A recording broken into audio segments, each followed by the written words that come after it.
गुरुजी, आपसे प्रश्न है कि क्या हम यहाँ भी कर्म का फल भोगते हैं और नरक में भी कर्मों का फल भोगते हैं? ऐसे तो कर्म का हिसाब 2 बार भोगना पड़ता है महाराज जी, क्या ऐसा है? जब पुलिस चोर को पकड़ती है तो घर से डंडा मारती हुई ले जाती है, फिर थाने में मारती है, फिर इसके बाद न्यायाधीश उसको दंड देता है। होता है ना प्रक्रिया। हम प्रगट का उदाहरण देते हैं।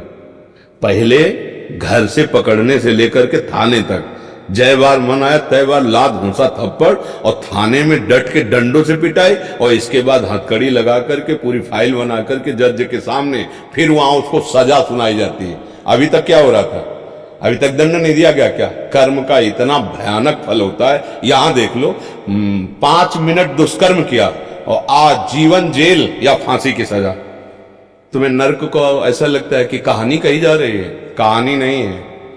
जब वो जेल जाते हैं ना, फिर लौट के जब आते हैं ना, तो कहते हैं कि दूसरे के जूते खा लो लेकिन जेल मत जाओ, ऐसा कर्म मत करो। जब वहां 10वें वर्ष 20वें वर्ष उनके बीच में रहना पड़ता है, जो सब गलत काम करने वाले लोग, तब उनका जीना मुश्किल हो जाता है। तो भाई 5 मिनट उन्होंने अपराध किया था तो 10 मिनट दंड दे देते, आजीवन कारावास क्यों? आप प्रश्न कर सकते हो क्या? कानून है, कानून ऐसे भागवतिक कानून है। आप अगर पाप कर्म करोगे तो दुर्गति शब्द है, यहां भी और वहां भी। घर में भी चैन से नहीं रहने देंगे और जेल में भी चैन से नहीं रहने देंगे। आपको दंड भोगना पड़ेगा। इसलिए डरो, कानून से डरो, समाज से डरो, धर्म से डरो, अपराध से डरो। कोई गलती ना हो जाए। मनुष्य शरीर मिला है, बुद्धि है, विवेक है, उससे काम करो। पशु थोड़ी हो। अब मनमानी करोगे तो ठीक है, आज तुम्हारे पुण्य काम कर रहे, नहीं फंस रहे हो, कल ऐसी जगह फंसोगे, हाँ चकनाचूर हो जाओगे, किसी काम के नहीं रहोगे। इसके बाद फिर दंड।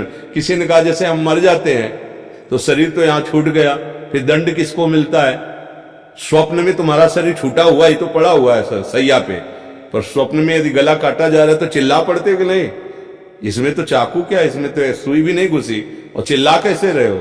सपने में यदि दुख मिल रहा है तो है ना तुम्हारा स्वाप्निक शरीर। ऐसे ही नरक में जो मिलता है उसका नाम यातना दे, देवलोक में जो सुख मिलता है उसका नाम देव दे।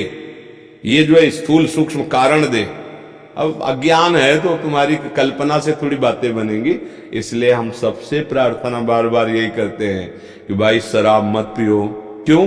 क्योंकि तुम्हारी बुद्धि ठीक निर्णय नहीं कर पाएगी, उससे अपराध बन जाएंगे। मांस मत खाओ। क्यों?